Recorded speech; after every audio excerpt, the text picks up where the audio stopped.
Bismillahirrahmanirrahim. Assalamualaikum warahmatullahi wabarakatuh. Assalamualaikum Waalaikumsalam warahmatullahi wabarakatuh. Waalaikumsalam. Ya, terima kasih Bapak Ibu atas kehadirannya di sini.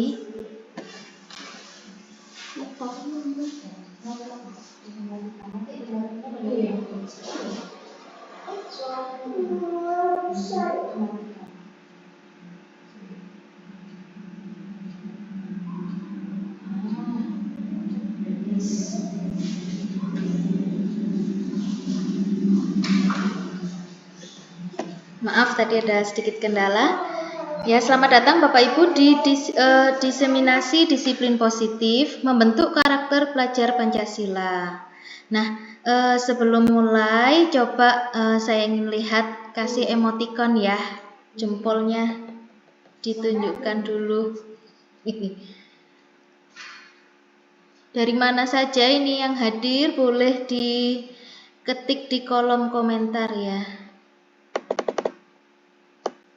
Santai saja Bapak Ibu, nanti 5 menit lagi kita mulai supaya tepat waktu nggih. Ini yang kotak ini ya, kotak di bawah, kotak kanan pojok bawah. Hari ini Bapak Ibu kita akan belajar bersama ya. Ini sebenarnya tugas dari program guru penggerak.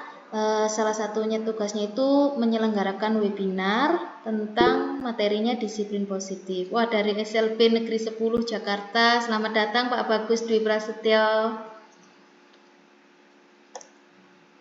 Kita mulai Bapak Ibu gimana? Oh iya, SMPN 2 BJ, Masya Allah teman-temannya bagus sekali responnya ya. Kita mulai saja Bapak Ibu. Assalamualaikum warahmatullahi wabarakatuh. Waalaikumsalam warahmatullahi wabarakatuh. Sebelumnya izinkan saya untuk memperkenalkan diri terlebih dahulu. Perkenalkan, nama saya Ayu Ramadhani, lahir di Malang tanggal 7 Maret 1994. Saya lulusan S1 PGSD Universitas Negeri Malang tahun 2016. Kemudian melanjutkan PPG Prajabatan PGSD Universitas Negeri Malang lulus tahun 2019. Saya sekarang sedang mengajar sebagai guru kelas 6 SD Negeri 2 Kalibatur, Kecamatan Kalidawir, Kabupaten Tulungagung, CGP Angkatan 11, kelas 314A. Nah, pada pagi hari ini kita akan belajar bersama dengan tema disiplin positif. Sebelum beranjak pada materi, Bapak Ibu, marilah kita berdoa terlebih dahulu supaya kegiatan hari ini diberikan kelancaran. Berdoa dipersilahkan.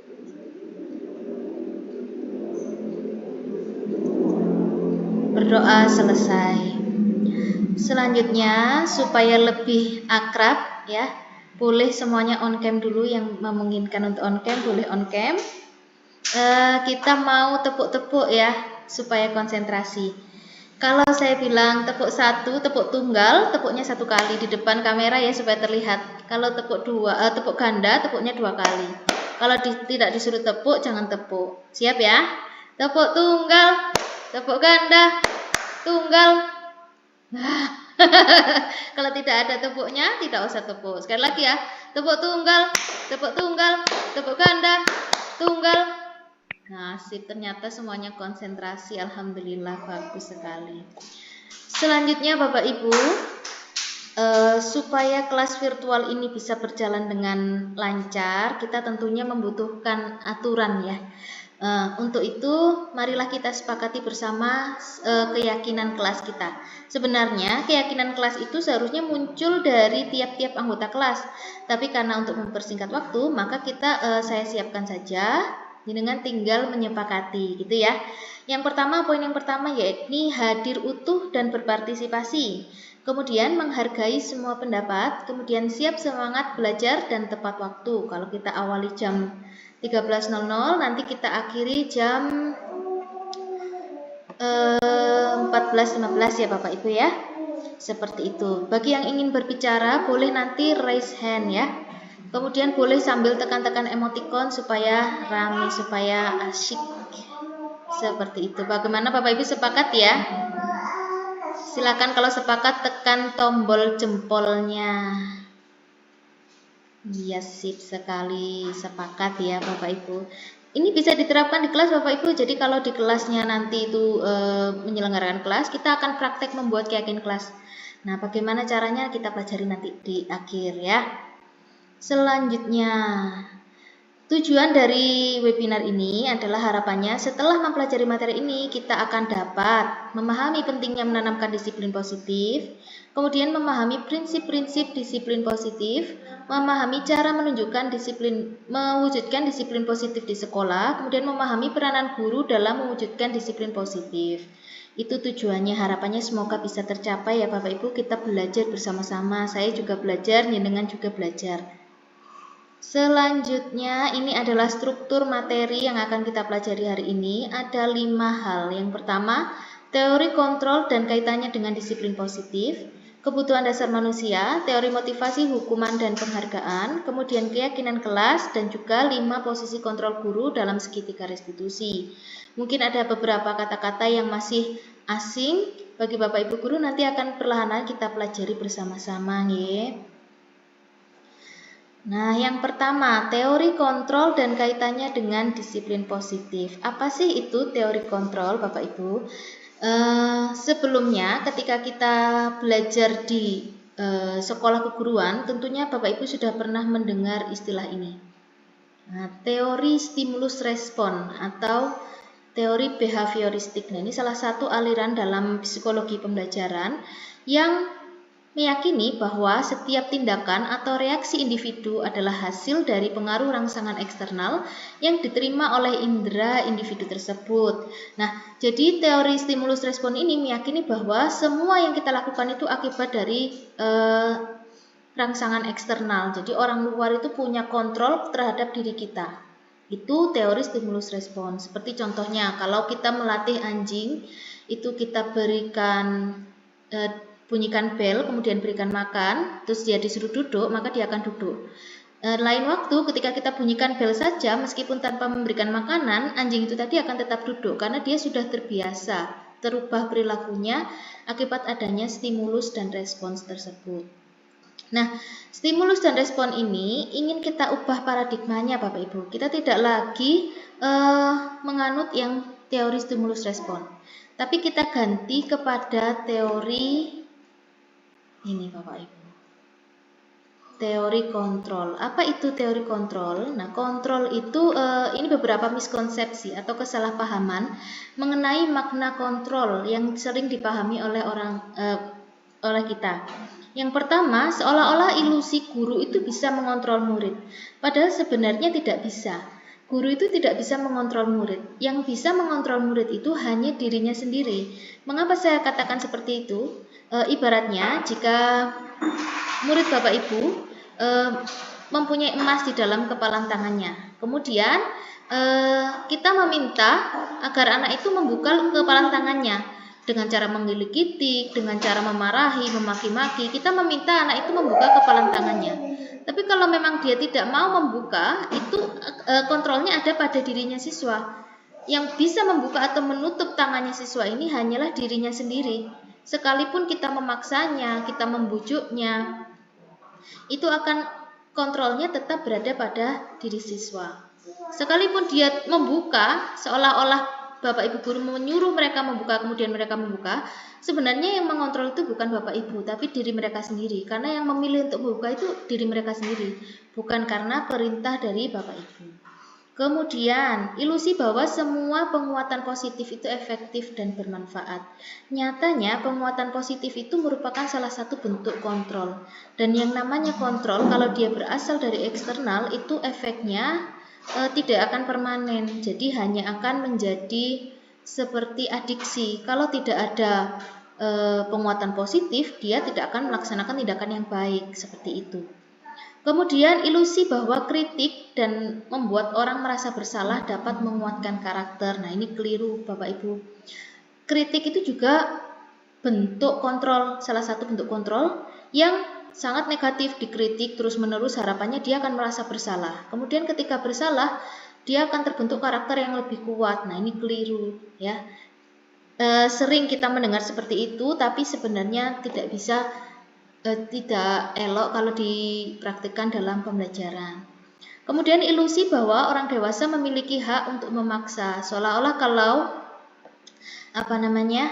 karena kita sudah dewasa, kita sebagai guru ini orang yang lebih mengerti daripada murid, itu seolah-olah kita boleh memaksa murid melakukan sesuatu demi kebaikan mereka. Nah, seharusnya tidak seperti itu kontrol itu. Nah, kontrol terus seperti apa yang dimaksud kontrol itu? Kita pelajari selanjutnya. Ini saya sudah siapkan kotak-kotak ya Bapak Ibu ya. Ada 6 buah kotak. Nah, di 6 buah kotak itu ada dua pilihan. Ada yang warna merah, ada yang warna putih. Nah, dua kotak ini mewakili dua teori yang berbeda. Ada yang teori respon, ada yang teori kontrol. Nah, tugasnya Bapak Ibu adalah menjawab yang manakah yang merupakan teori kontrol. Kalau yang teori kontrol warna merah, maka klik icon heart, akan hati itu ya. Kalau memilih yang warna putih, klik icon jempol. Kita mulai dari yang pertama dulu ya Bapak Ibu ya. Yang pertama, kotak pertama. Teori manakah yang Mohon maaf, banyak kendaraan. Teori manakah yang sesuai dengan prinsip teori kontrol? Apakah yang merah kebutuhan kita sama atau yang B kebutuhan kita berbeda? Pakai yang putih kebutuhan kita berbeda. Coba Bapak Ibu jawab yang mana ya? Yang merah hati, kalau putih jempol.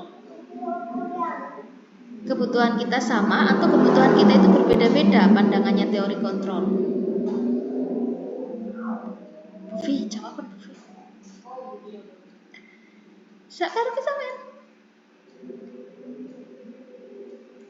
Ya, ternyata Bapak Ibu yang sesuai dengan teori kontrol adalah yang putih ya. Teori kontrol itu menganut atau memahami bahwa kebutuhan tiap orang itu berbeda sehingga tidak bisa disamakan dan perilakunya tidak bisa disamakan, tindakannya tidak bisa disamakan. Kebutuhan seperti apa nanti akan kita pelajari berikutnya. Tapi secara singkat ibaratnya seperti ini. Jika ada Anton dan Ani. Anton ini anaknya orang kaya. Setiap mau berangkat sekolah, dia diberikan sarapan yang enak-enak. Kemudian Ani ini anaknya orang tidak punya. Jangankan sarapan enak-enak, sarapan saja tidak disediakan. Nah, dari dua anak saja ini sudah nampak dua kebutuhan yang berbeda. Yang pertama, kebutuhan untuk makannya sudah terpenuhi.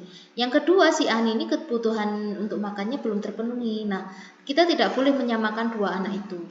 Teori kontrol ini harus memahami bahwa kebutuhan setiap orang itu berbeda. Kemudian kotak yang kedua, kita melihat gambaran yang sama atau tiap orang gambarannya beda. Jawabannya yang mana ya Bapak Ibu ya?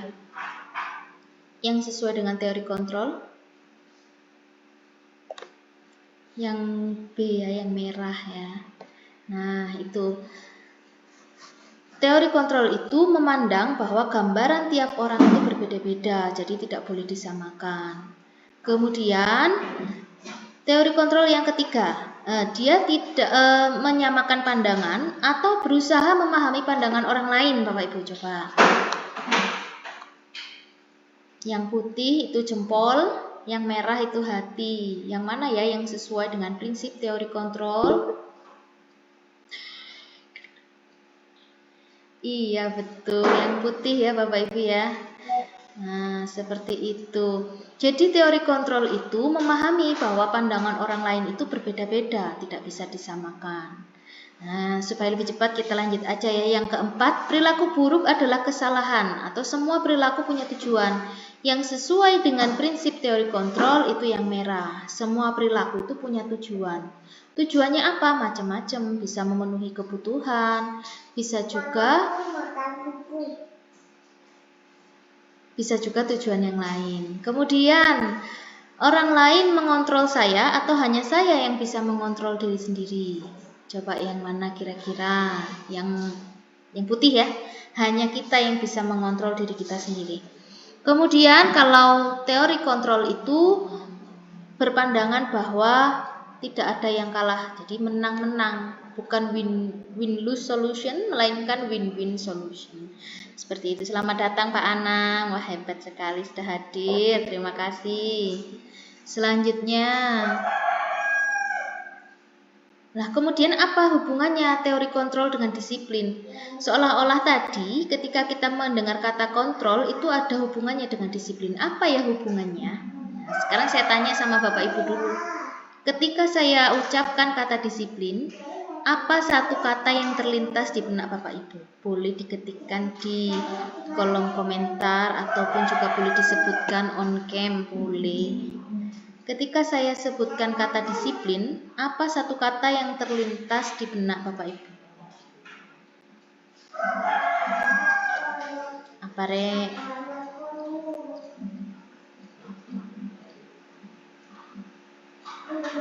Peraturan. Bu Eva menyebutkan peraturan. Iya, ada lagi barangkali. Pak Anang, tepat waktu, nilai. Luar biasa Bapak Ibu, hebat sekali ya, sangat aktif. Nah itu, seperti itu makna disiplin menurut Bapak Ibu itu tadi yang terlintas. Nah, apakah kata-kata ini terlintas di benak Bapak Ibu ketika saya mengucap kata disiplin? Peraturan, tertib, patuh, paksa. Nah iya Bapak Ibu, di benak saya juga terlintas kata-kata ini. Tapi ternyata seolah-olah disiplin itu berasal dari luar, berasal dari paksaan, berasal dari karena adanya peraturan, berasal dari karena adanya penghargaan jika melaksanakan kedisiplinan. Padahal sebenarnya yang dimaksud disiplin oleh Ki Hajar Dewantara itu bukan yang seperti itu Bapak Ibu. Kemudian apa yang dimaksud disiplin oleh Ki Hajar Dewantara? Ini dia sebenarnya. Kenapa kok Ki Hajar Dewantara? Kenapa kok yang dimaksud Ki Hajar Kenapa kok disiplin yang dimaksud Ki Hajar Dewantara bukan yang lain? Karena sekarang ini kita sedang berada pada zamannya kurikulum merdeka yang mana berusaha melandasi pendidikan itu dengan filosofinya Ki Hajar Dewantara. Nah, Ki Hajar Dewantara ini memaknai disiplin sebagai self-disiplin. Jadi disiplin diri, disiplin yang berasal dari diri sendiri. Yang memaksa adalah dirinya sendiri untuk dirinya sendiri. Untuk mencapai apa? Mencapai kesadaran. Kalau orang sadar itu tanpa diperintah, tanpa disuruh, tanpa diiming-imingi imbalan, dia akan melaksanakan yang dia yakini. Nah, harapannya Ki Hajar Dewantara itu seperti itu. Kemudian individunya merdeka. Merdeka itu tidak terperintah, tidak diperintah dan tidak disuruh, itulah merdeka. Kemudian mengedepankan motivasi intrinsik atau internal, motivasinya berasal dari dalam dirinya, bukan dari luar. Kemudian dilandasi oleh nilai kebajikan universal. Nilai kebajikan universal itu nilai-nilai yang dianut di seluruh dunia, tidak hanya di Indonesia ataupun di Kalidawir saja, tapi di seluruh dunia. Nah, nilai itulah yang menjadi landasan melaksanakan disiplin. Nah, sudah sepakat ya Bapak Ibu ya kalau disiplin yang kita harapkan itu adalah disiplin yang berasal dari dalam diri. Nah, terus tugasnya guru apa? Perannya guru apa? Nah, tugas kita adalah membantu mewujudkan supaya disiplin positif itu tertanam dalam diri siswa. Perlu Bapak Ibu pahami lagi, kita ingat-ingat filosofinya Ki Hajar Dewantara. Anak-anak itu seperti padi atau seperti tumbuh-tumbuhan. Mereka itu punya kodratnya masing-masing. Bukan kertas kosong. Jadi tugas kita itu bukan memaksa mereka menjadi sesuatu, tetapi berusaha menebalkan perilaku yang sudah ada dalam diri mereka, menebalkan potensi-potensi yang sudah mereka miliki sebenarnya, seperti itu. Nah, terima kasih Mas Iman sudah hadir juga dari Lombok, jauh sekali nih. Itu Bapak Ibu. Selanjutnya kita akan pelajari tentang 5 kebutuhan dasar manusia. Supaya disiplin positif itu bisa terwujud, 5 kebutuhan dasar manusia yang dimiliki oleh murid kita ini harus tercukupi semuanya. Kalau tidak, mereka tidak akan bisa berkembang. Nah, kita sebagai guru harus tahu 5 kebutuhan dasar manusia itu apa saja. Kita lanjutkan ya. Kebutuhan dasar manusia. Pada teori kontrol kita percaya bahwa murid memiliki tujuan di balik perilaku mereka. Salah satunya adalah untuk memenuhi kebutuhan dasar mereka. Ketika kebutuhan dasar itu terpenuhi secara memadai, maka murid akan tumbuh dengan seimbang dan bahagia. Sebaliknya, kalau kebutuhan dasar itu tidak terpenuhi, maka murid akan mengalami emosi yang negatif, kemudian cenderung melakukan perbuatan yang bertentangan dengan nilai kebajikan.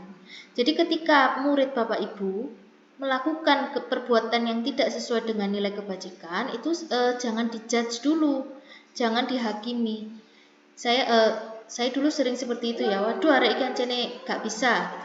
Padahal ternyata ada kebutuhan-kebutuhan yang belum terpenuhi pada diri mereka. Mungkin saja dia itu lemes saja di kelas kok tidak mau belajar, lemes saja, ngantuk aja.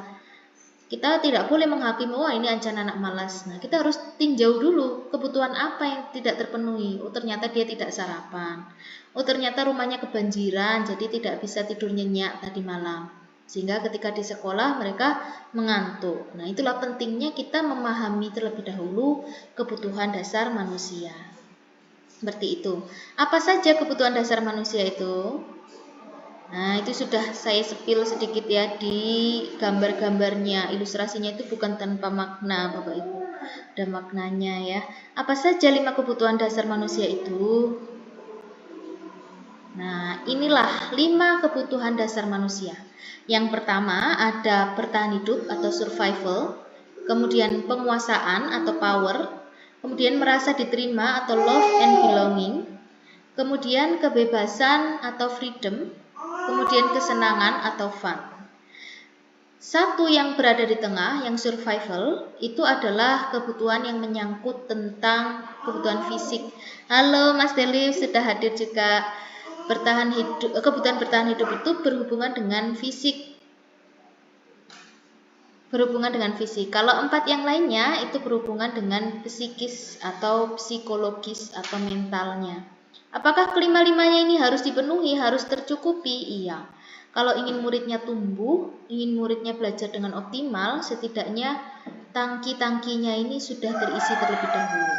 Kita tidak bisa mengharapkan murid kita belajar dengan semangat kalau mereka itu belum makan dari rumah, kalau masih kelaparan.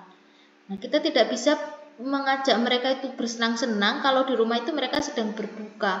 Nah, itu harus terpenuhi terlebih dahulu sebelum bisa menuntut yang macam-macam kepada murid. Seperti itu ya. Kita bahas lebih lanjut Bapak Ibu ya.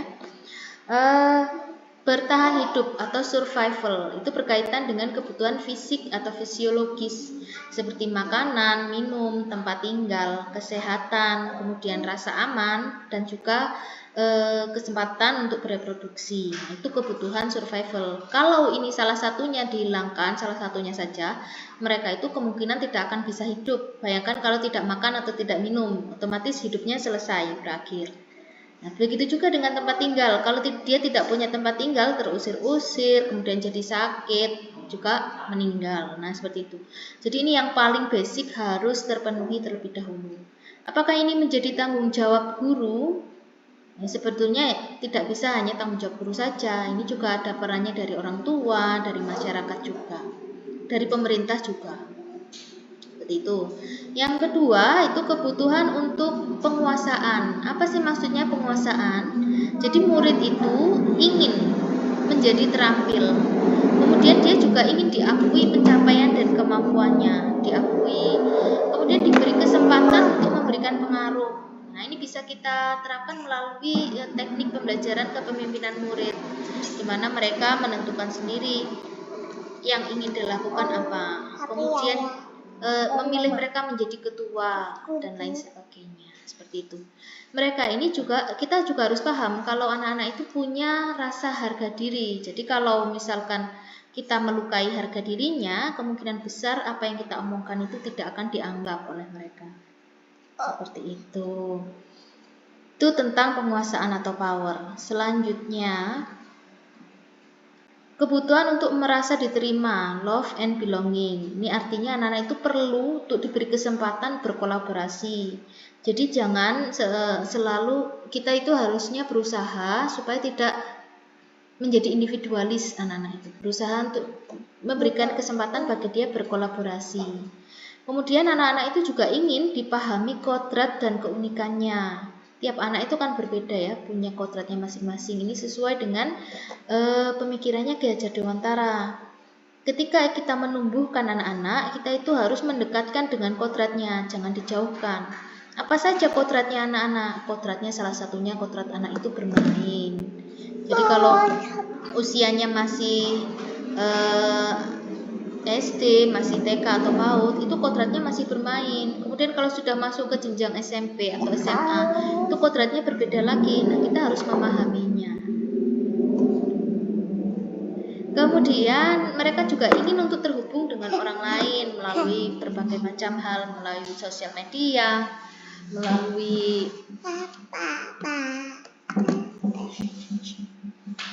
sosial media dan lain sebagainya. Kemudian menjadi bagian berharga dari komunitasnya dan ingin kehadirannya diterima oleh kelompoknya. Kemudian apa yang harus dilakukan guru untuk memenuhi ini?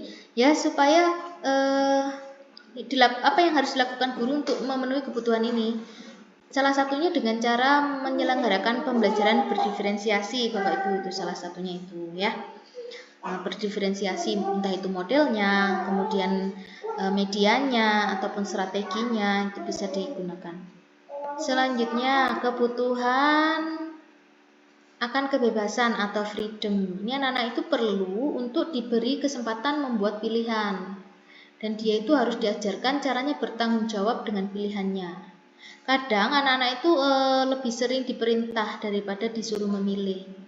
Karena kita beranggapan bahwa anak kecil tidak bisa memilih dengan benar. Nah, padahal dengan salah memilih itu, kalau masih dalam kontrol kita, masih dalam pengawasan kita, itu bisa menjadi bahan untuk belajar mereka, belajar memilih, belajar bertanggung jawab dengan pilihannya. Kemudian diberikan kesempatan untuk mencoba hal-hal baru, kemudian menyuarakan pendapat dan memiliki otonomi atau kekuasaan.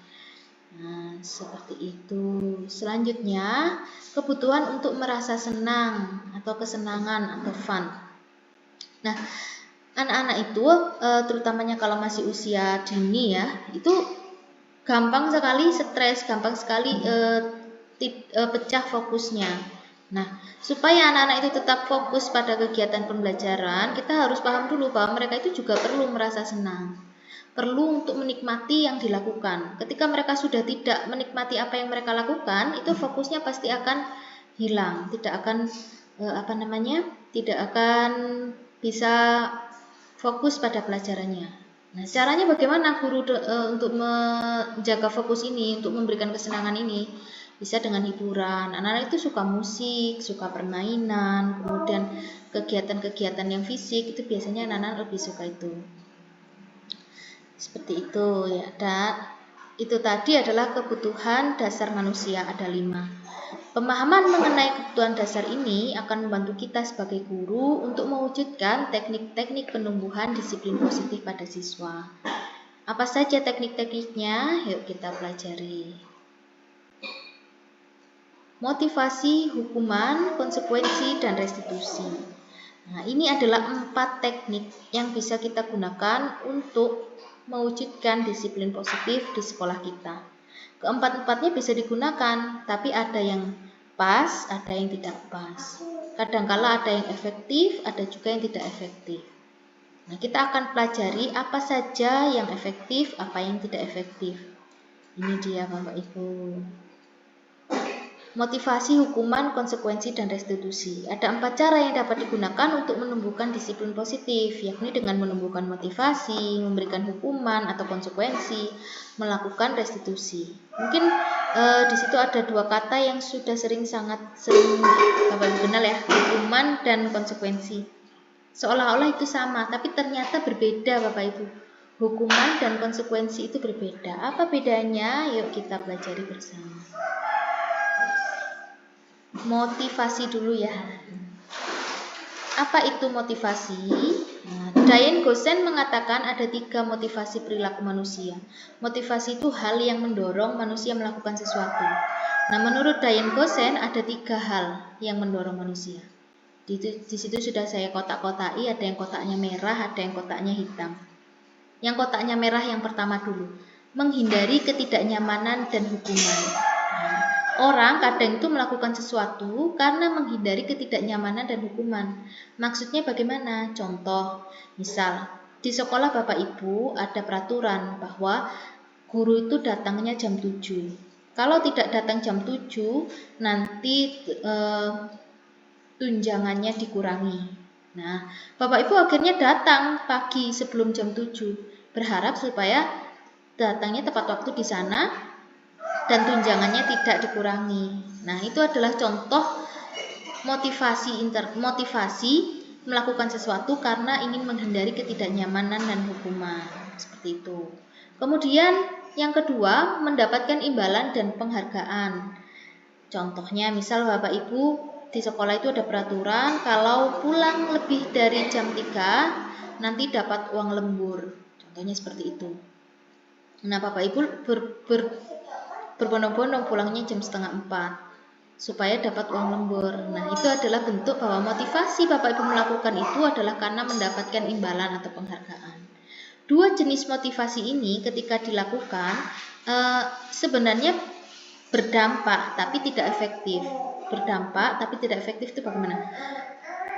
Dampaknya ini hanya akan dalam jangka pendek saja dan tidak permanen. Ketika ketidaknyamanan, hukuman, imbalan, dan penghargaan itu sudah tidak ada lagi, maka orang-orang cenderung tidak melakukan tindakan yang diinginkan tadi. Jadi, dua hal ini merupakan jenis motivasi eksternal, motivasi yang berasal dari luar. Nah, motivasi eksternal itu sifatnya tidak permanen efeknya. Seperti itu ya. Nah, yang ketiga ini menghargai diri sendiri dan nilai kebajikan yang diyakini. Nah, ibaratnya Bapak Ibu datang ke sekolah. Di sekolah itu tidak ada aturan bahwa yang datang lebih awal akan dapat tunjangan ataupun yang tidak datang nanti dapat hukuman. Tidak ada aturan seperti itu. Tapi Bapak Ibu tetap hadir sesuai jam yang ditentukan. Karena Bapak Ibu merasa itu adalah sebuah tanggung jawab. Kalau tidak hadir tepat waktu, nanti takutnya menyalahi tanggung jawab dan itu tidak enak pada dirinya sendiri. Nah, itu adalah contoh bahwa Bapak Ibu sudah melaksanakan tindakan berdasarkan motivasi internal, menghargai diri sendiri dan nilai kebajikan yang diyakini. Nah, motivasi internal inilah yang ingin kita tumbuhkan pada diri siswa. Caranya macam-macam, bisa dengan restitusi, bisa dengan pembiasaan dan lain sebagainya. Mungkin awalnya dipaksa, mungkin awalnya dengan imbalan, tapi lama-kelamaan akan terinternalisasi, akan tersadar menjadi kebiasaan.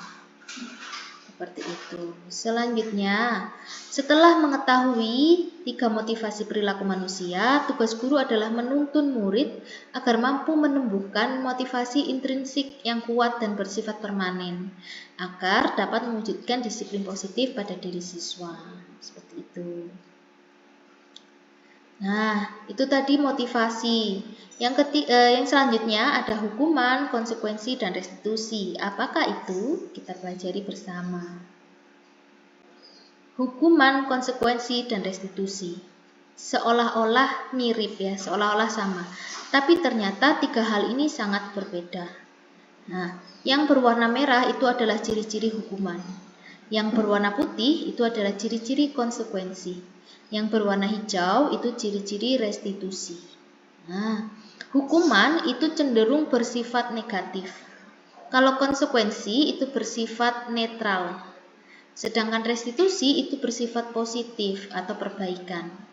Nah, hukuman itu yang seperti apa, Bu? Hukuman itu adalah tindakan yang diambil untuk membuat pelaku merasa menderita. Jadi tujuannya itu untuk memenderitakan pelakunya saja. Tidak ada hubungannya dengan perbaikan, hanya supaya dia jera, supaya dia takut. Nah, hukuman ini bisa mengakibatkan dendam, trauma pada diri siswa jika terus-terusan diterapkan.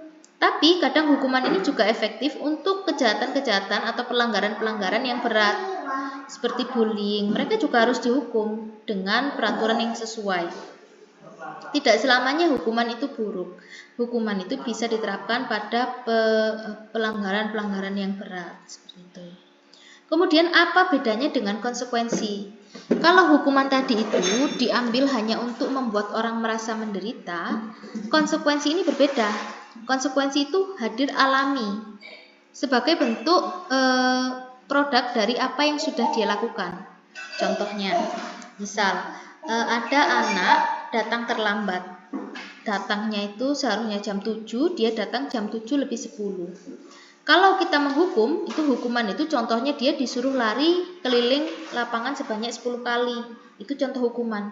Hukumannya tidak ada hubungannya dengan apa yang dia lakukan. Apa hubungannya terlambat dengan lari di lapangan? Apakah lari di lapangan tadi membuat anak tadi tidak terlambat lagi? Kan ya tidak ada hubungannya. Tujuannya memberikan hukuman lari itu tadi supaya anaknya menderita saja. Nah, itu hukuman, tidak boleh dilakukan seperti itu. Yang berusaha kita hadirkan adalah konsekuensi. Konsekuensi itu apa? Kalau misalkan dia hadir terlambat 10 menit. Konsekuensinya dia nanti tinggal di kelas lebih lama 10 menit. Ngapain? Mengerjakan apa yang sudah ketinggalan 10 menit tadi. Itu namanya konsekuensi. Ada hubungannya. Hasil atau tindakan alami dari tindakan pelanggaran yang dilakukan. Itu konsekuensi. Sifatnya netral, tidak menguntungkan, tapi juga tidak merugikan. Kemudian restitusi. Kalau restitusi itu ada usaha untuk memperbaikinya. Nah, selain dia harus tinggal di kelas selama 10 menit, misalnya, kemudian apa yang harus dilakukan supaya dia tidak terlambat lagi besok? Oh, dengan cara disetting alarmnya atau diingatkan oleh keluarga yang lain supaya bangunnya tidak kesiangan, seperti itu. Nah, itu ya bedanya. Kemudian, hukuman itu bertujuan memberikan efek jera. Sedangkan konsekuensi mengajarkan kepada tanggung jawab. Nah, restitusi itu mengajarkan untuk memulihkan keadaan atau perbaikan. Hukuman itu memberikan penderitaan, kalau konsekuensi memberikan penyadaran, sedangkan restitusi itu perbaikan. Nanti akan kita pelajari bagaimana sih caranya melakukan restitusi. Jadi restitusi itu dilakukan ketika ada pelanggaran pada diri siswa, kemudian kita melakukan tindakan restitusi. Ada langkah-langkahnya, nanti kita akan pelajari. Kemudian ada lagi yang perbedaan menonjol pada ketiga hal ini. Kalau pada hukuman itu korbannya terabaikan. Sedangkan pada konsekuensi korbannya mendapatkan keadilan. Sedangkan pada restitusi korbannya mendapatkan ganti. Ibaratnya seperti ini, ketika ada di sebuah kelas itu kerja kelompok, David dan Aska itu sedang kerja kelompok. Kemudian David ini secara serampangan dia izin untuk ke kamar mandi. Ternyata dia makan di kantin meninggalkan teman satu kelompoknya mengerjakan sendiri. Nah, ini kan bentuk pelanggaran. Ketika hukuman, kita menerapkan teknik hukuman, itu kita menghukum David. David disuruh menulis misalnya 1000 kali tidak akan berbohong. Nah, itu. Tapi korbannya apa? Dapat apa Askanya ini yang sudah ditinggal kerja kelompok sendirian ini? Dia tidak dapat apa-apa, dia terabaikan. Nah, kalau konsekuensi, contohnya misal David tadi tidak diberi hukuman menulis, tapi diberi konsekuensi. Kamu harus mengerjakan sisa kerja kelompok yang tadi belum kamu kerjakan. Nah, itu korbannya mendapatkan sesuatu, mendapatkan keadilan, mendapatkan hal yang seharusnya dia dapatkan. Nah, dengan konsekuensi korbannya itu merasa dihargai, merasa dipandang. Kemudian restitusi, korban mendapatkan ganti. Selain David membantu menyelesaikan, terus apalagi yang bisa dilakukan David supaya Aska ini tidak kesulitan? Nah, itu nantinya korbannya mendapatkan ganti. Hukuman itu mendorong menyalahkan diri sendiri, efeknya menjadi negatif. Kalau konsekuensi mendorong pada kepatuhan, sedangkan restitusi mendorong disiplin positif. Seperti itu. Itu adalah 3 teknik yang bisa kita terapkan dalam menegakkan atau menanamkan disiplin positif di sekolah pada diri murid. Seperti itu. Setelah memahami perbedaan antara hukuman, konsekuensi, dan restitusi, kita sebagai guru harus mampu memilih langkah yang paling sesuai dan paling efektif untuk diambil ketika mendapati siswa yang melakukan pelanggaran atau bertindak menyalahi nilai kebajikan. Dari 4 tadi harus bisa pilih yang efektif, yang mana ya yang bisa dipakai.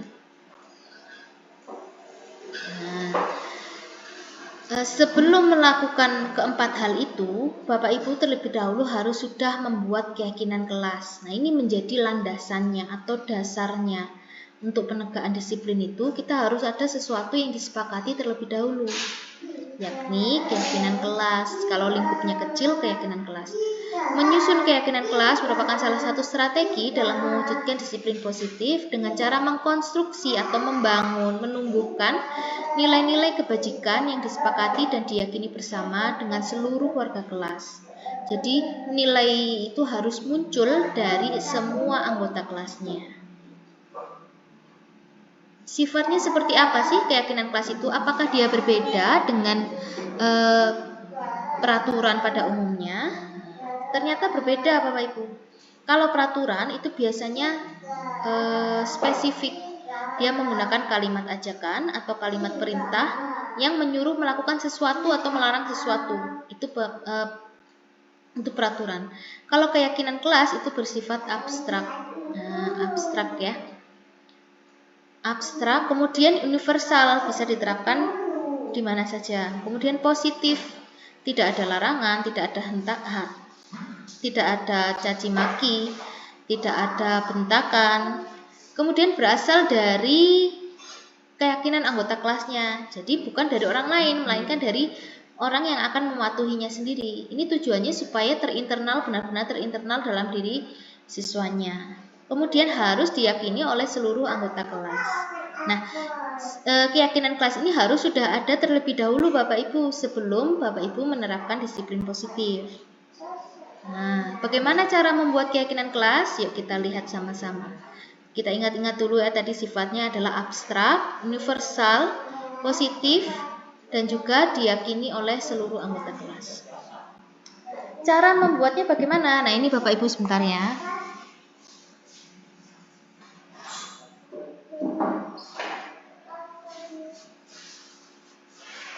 Ini anak-anak kelas 6, ini saya ajak untuk membuat kesepakatan kelas di awal tahun pelajaran.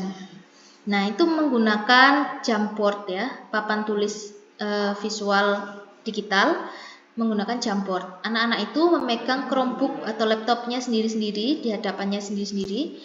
Kemudian saya minta mereka untuk menuliskan peraturan yang menurutmu perlu ada di kelas.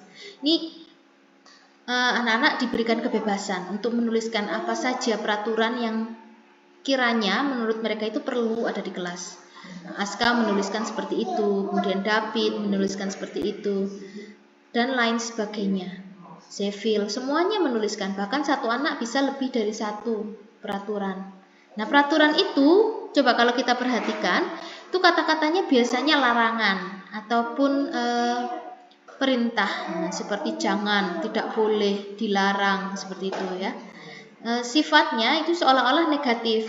Nah, supaya peraturan ini berubah jadi positif, kita ubah menjadi positif bersama-sama kata-katanya.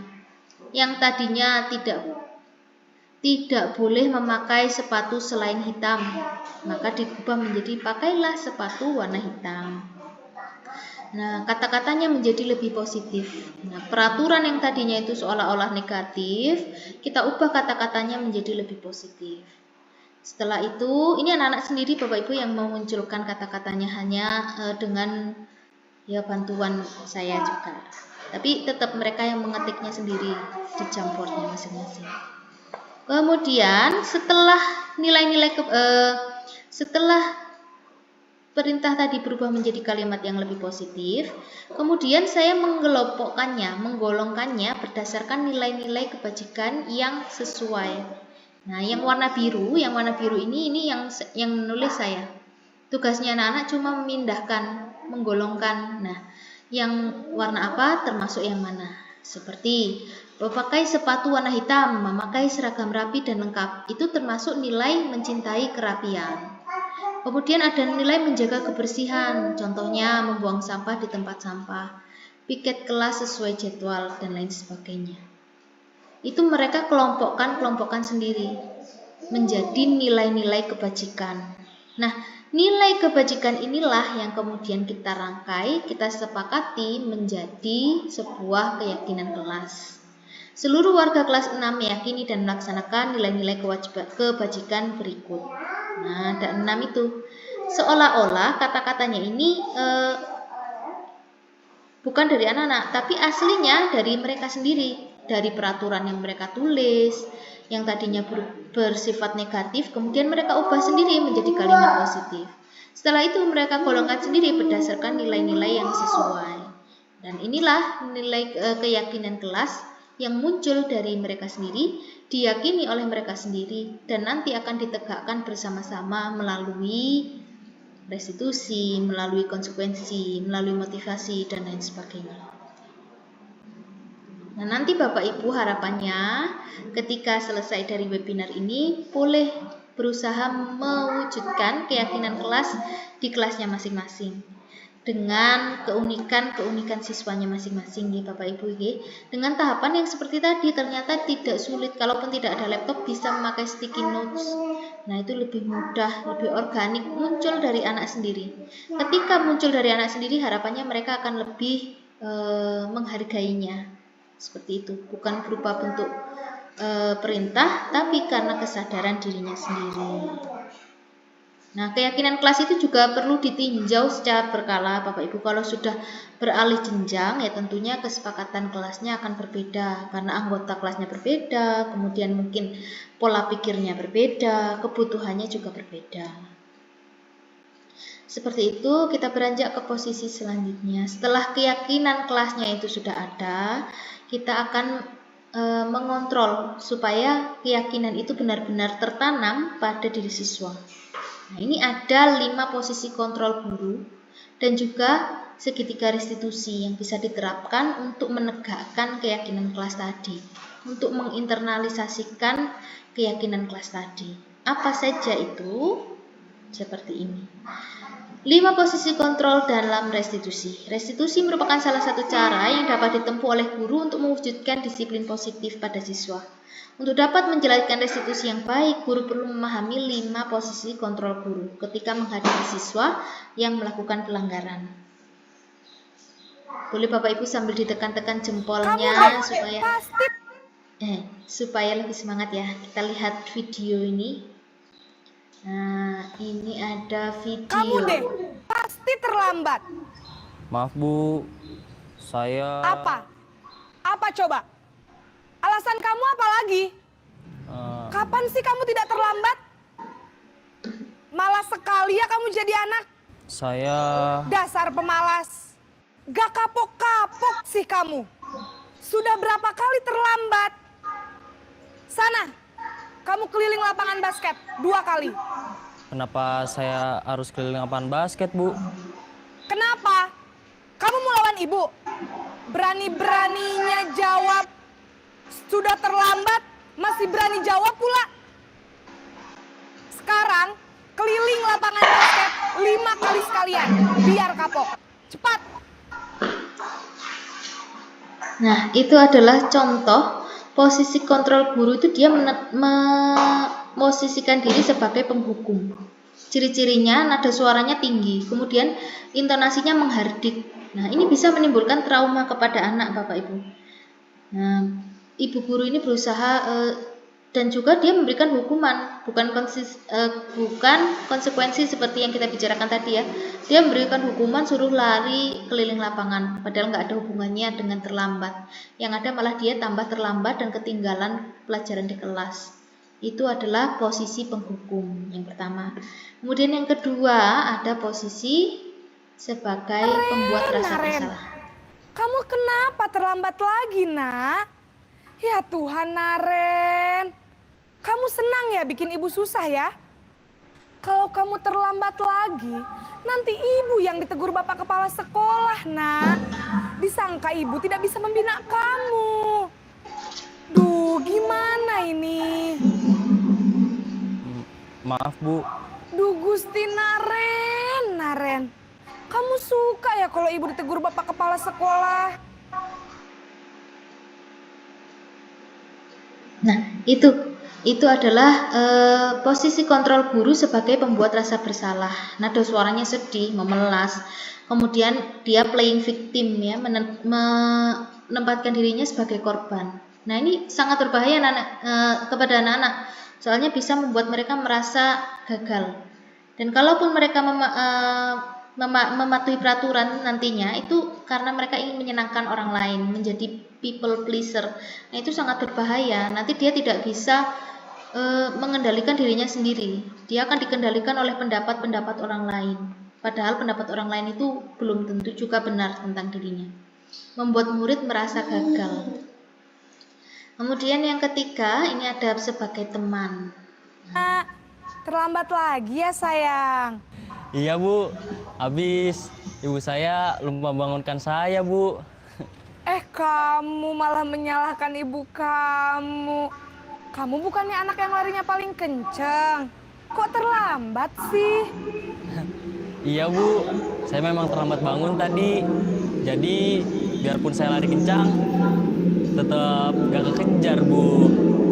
Ya sudah sana, nanti lain kali larinya lebih kenceng lagi ya. Biar gak terlambat lagi. Bikin seneng ibu, demi ibu. Bisa kan? Bisa lah Bu. Ya sudah sana masuk kelas. Ibu beresin urusan absen kamu. Kamu ini ada-ada saja. Nah, itu bu gurunya memposisikan diri sebagai teman. Ada suaranya akrab, kemudian jenaka, kemudian siswanya juga akrab dengan gurunya. Ini sudah mulai baik Bapak Ibu. Kalau tadi benar-benar negatif ya, dari hukuman, penghukum, kemudian pembuat rasa bersalah. Kalau yang sebagai teman ini sudah mulai beranjak kepada sisi positif. Tapi tidak efektif. Kenapa? Karena efeknya tidak akan permanen. Seandainya yang jaga di pos guru piket itu bukan guru yang biasa dia akrab, maka dia akan tetap melakukan pelanggaran. Nah, tidak permanen. Dan juga hanya berlaku pada orang-orang tertentu saja. Kadang gurunya itu hanya bisa seperti itu kepada murid yang mana, anak yang mana, atau gurunya yang mana, seperti itu. Efeknya tidak permanen. Ini posisi kontrol sebagai teman. Selanjutnya, Selamat pagi Bu. Naren, apa peraturan sekolah kita tentang jam berapa kita harus masuk sekolah, nak? Kita harus di sekolah jam 7 Bu. Iya betul, sekarang sudah jam 7.20. Naren sudah tahu konsekuensinya jika terlambat hadir. Paham Bu, saya harus tinggal kelas pas jam istirahat selama 20 menit. Iya benar, konsekuensinya demikian.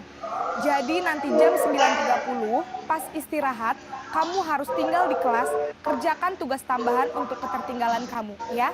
Baik Bu. nah itu tadi contoh yang sudah jauh lebih bagus Bapak Ibu, yaitu sebagai pemantau. Beliau ini nada suaranya datar, formal, tidak marah-marah, tapi juga tidak so asik. Nah, dia ini membantu menyadarkan pada konsekuensi. Jadi bukan lagi hukuman, tapi dia sudah pada konsekuensi. Kalau si Narennya tadi datang terlambat, dia harus tinggal kelas 20 menit lebih lambat supaya bisa mengejar ketertinggalannya tadi. Tapi ini juga masih belum paling optimal. Kenapa? Karena masih diperlukan pemantauan pelaksanaan konsekuensi. Maksudnya bagaimana? Tadi kan ada konsekuensi, Narennya suruh tinggal di kelas dulu ya 20 menit. Nah, ini gurunya masih perlu mantau Narennya benar-benar tinggal apa tidak. Nah, ini masih ada kontrol dari gurunya, belum dari kerentek hatinya siswa itu sendiri. Nah, yang paling optimal itu yang ini Bapak Ibu. Nah, ini sudah menerapkan restitusi. Jam 7, sekarang sudah jam 7.20. Seperti ini gambarannya. Jadi sekarang bagaimana ini Naren? Maaf Bu, saya lupa setel alarm saya semalam. Baiklah, menurut kamu, keyakinan sekolah yang mana yang perlu kamu tingkatkan? Menghargai diri sendiri dan orang lain mungkin ya Bu. Setuju. Jadi, apakah Naren meyakini prinsip saling menghormati tersebut? Iya Bu, saya meyakininya. Apakah Naren bersedia memperbaiki masalah keterlambatan ini? Bersedia Bu. Bagaimana kamu akan perbaiki masalah keterlambatan ini? Saya akan coba untuk tidak lupa menyetel alarm saya Bu. Baik, kalau Naren lupa menyetel alarm di rumah, ada orang yang kira-kira bisa bantu mengingatkan tidak? Ada Bu, kakak saya, Kak Ema. Ada lagi selain Kak Ema? Selain Kak Ema, ada ibu saya. Baik, jadi yang mengingatkan Naren adalah Kak Ema dan ibu kamu ya? Kira-kira akan mulai setel alarm kapan nih Naren? Setelah pulang sekolah, akan segera saya lakukan. Baik, jadi Naren akan setel alarm untuk bangun besok pagi dan akan diingatkan oleh kakak dan ibunda Naren ya? Ada lagi yang mungkin perlu dilakukan Naren agar tidak terlambat bangun lagi? Tidak ada Bu. Baik Naren, terima kasih untuk kerjasama kamu. Sekarang kamu perlu kembali ke kelas untuk belajar. Baik Bu, terima kasih. Nah, itu ibu gurunya sudah berposisi sebagai manajer, sudah melaksanakan restitusi juga. Dia menggunakan nada suara yang tulus, tidak kaku, kemudian mengajukan pertanyaan-pertanyaan yang menggiring pada perbaikan, dan juga menawarkan cara mencari jalan keluarnya, sehingga nanti itu anaknya itu efeknya akan jangka panjang. Dia tidak akan terlambat lagi karena sudah ada alarmnya, sudah ada ibunya yang membangunkan. Jadi anak ini diajak untuk berpikir, mengkonstruksi sendiri cara menyelesaikan masalahnya, cara mengatasi keterlambatan dirinya tadi. Nah, itu adalah cuplikan dari praktek restitusi Bapak Ibu. Nah, sekarang kita pahami restitusi itu apa ya. Nah, setelah memahami 5 posisi kontrol guru, diharapkan mampu memilih serta menerapkan posisi kontrol yang paling ideal untuk mewujudkan disiplin positif pada diri siswa. Posisi kontrol inilah yang menjadi panduan bagi guru untuk menjalankan tahapan restitusi. Restitusi itu seperti yang kita kenal tadi di depan, restitusi adalah perbaikan, usaha untuk memperbaiki. Nah, tahapannya ada 3. Ini, tadi sudah dipraktekkan dalam video tadi yang terakhir tadi. Yang pertama ada menstabilkan identitas. Jadi ketika anak melakukan pelanggaran itu Bapak Ibu jangan ujuk-ujuk marah-marah. Nah, yang dilakukan yang pertama adalah menstabilkan identitasnya. Kita harus berusaha menjadi lebih tenang daripada anak-anak tadi. Mungkin memang bergejolak ya, marah, pengen marah, tapi harus ditenangkan dulu. Dan kita berusaha menenangkan mereka dulu. Jangan sampai mereka pada posisi tidak siap untuk diberi tahu. Nah, menstabilkan identitas, mengubah identitas anak dari gagal jadi sukses. Yang tadinya itu anak yang merupakan pelanggar, kita berusaha meyakinkan bahwa apa yang dia lakukan itu sebenarnya hal yang wajar, tapi itu salah seperti itu. Contohnya dengan melontarkan kalimat semua orang pernah berbuat salah, Bu Guru yakin pasti ada alasannya kamu berbuat seperti itu, seperti itu. Kemudian yang kedua, langkah yang kedua memvalidasi tindakan yang salah. Nah, tadi tindakannya apa yang kamu lakukan itu sesuai atau tidak dengan keyakinan kelas. Kemudian menanyakan keyakinannya, kamu mau enggak kalau misalkan melakukan perbaikan, caranya seperti apa. Nah, itu adalah contoh tahapan segitiga restitusi. Restitusi inilah ujung tombak dari disiplin positif. Dan kontrolnya terletak pada guru. Kalau guru mampu menjadi manajer yang baik dalam restitusi ini, maka otomatis siswanya akan bertumbuh. Siswanya akan terakomodir dan tertanam pada dirinya disiplin positif. Nah, inilah yang perlu Bapak Ibu terapkan. Mungkin ya seperti fantasi, tapi itu kalau tidak diusahakan, tidak dicoba, ya selamanya akan menjadi fantasi. Memang tidak harus perfect seperti tahapan yang ada di video tadi, tetap harus menyesuaikan dengan kebutuhan siswanya. Seperti itu Bapak Ibu, kita sudah sampai pada penghujung materi, pas 1 jam. Silakan apabila ada pertanyaan dipersilakan. Monggo. Raise hand ya. Iya, silakan Bu Lulu, monggo.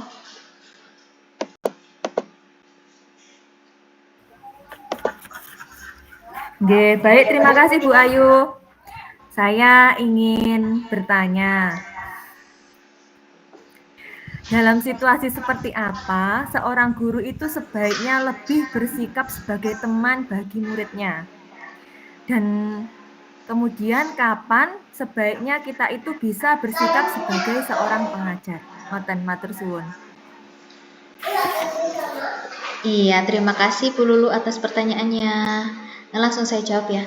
Ya sebenarnya itu luwes saja. Kapan ya jadi teman, kapan jadi pengajar. Ketika jadi sebenarnya jadi teman itu boleh-boleh saja. Tapi ketika ada permasalahan pelanggaran yang berat ataupun ada pelanggaran yang dilakukan secara berulang, itu kita perlu mengesampingkan dulu sikap kita sebagai teman. Kita harus berperan sebagai manajer dulu supaya tidak diulangi lagi kesalahannya, supaya mereka benar-benar sadar, supaya mereka tidak mengandalkan diri kita saja, harus mengandalkan keyakinan internal pada diri mereka. Seperti itu Bu Lulu. Terima kasih pertanyaannya. Silakan, barangkali ada yang mau bertanya yang lain. Sebentar nih.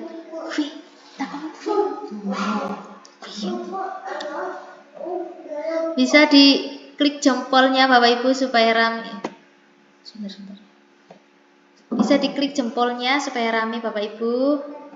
Ini waktu kita tinggal 5 menit ya. Barangkali ada yang mau bertanya, Bu Laila. Ini dari mana saja tadi ya? Ada yang dari Jakarta, dari Beji, ada dari Pasuruan, Pekanbaru. Insya Allah luar biasa.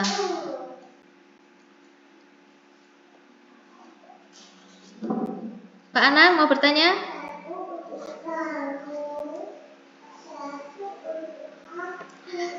Baik Bapak Ibu, nanti ya silakan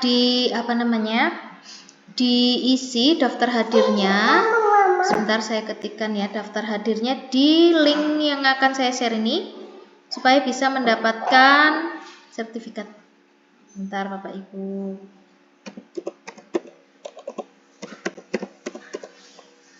Ini kita dipromotori oleh komunitas belajar dari sekolah saya, dari SDN 2 Kalibatur. Namanya Komunitas Belajar Bagaskara atau Berbagi Gagasan SDN Kalibatur 2. Ya, nanti bisa diterbitkan sertifikatnya Bapak Ibu. Bisa klik di link ini ya.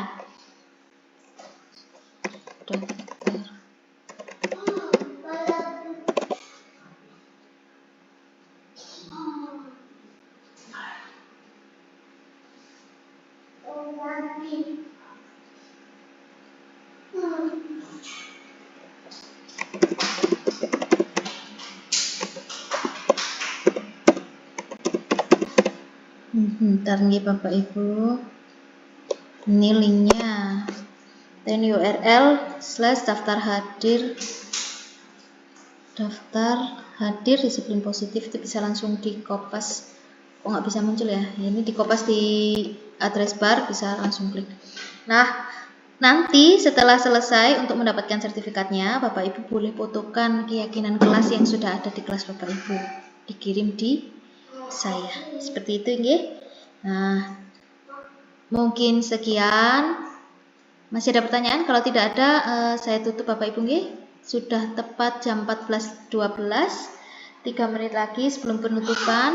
Terima kasih kepada Bapak Ibu sekalian yang sudah hadir menyempatkan diri mengikuti diseminasi ini. Semoga apa yang kita pelajari memberikan manfaat bagi diri kita sendiri, murid-murid kita, dan seluruh negara Indonesia.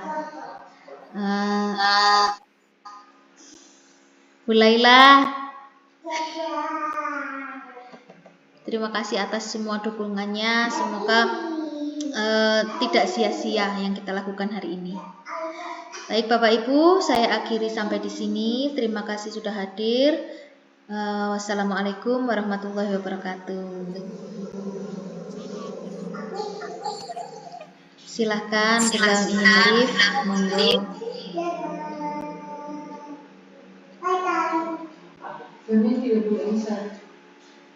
Di kolom chat.